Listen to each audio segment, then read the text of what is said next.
రంగరాజన్ అఘోరి నాగసాధు కలిశారు. దాడి విషయం తెలుసుకున్న అఘోరి ఆయన్ను కలిసి పరామర్శించారు. అనంతరం దాడికి సంబంధించిన వివరాలు అడిగి తెలుసుకున్నారు. దైవ సేవలో నిమగ్నమయ్యే అర్చకుడిపై దాడి చేయడం దురదృష్టకరమన్నారు. ధర్మం కోసం పోరాడే వ్యక్తిపై దాడి చేయడం సరికాదన్నారు.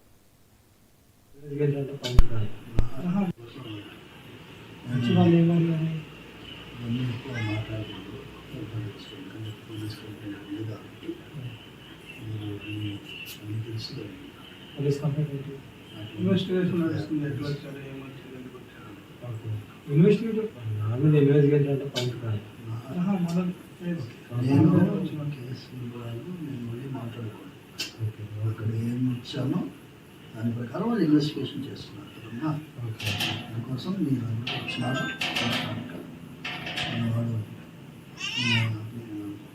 అభిమానించే వాళ్ళు చాలామంది ఉన్నారు. మీరు నన్ను వచ్చి పలకరించడం సమాజంలో ఎక్కడ అన్యాయం జరిగితే అక్కడ ఉంచాను.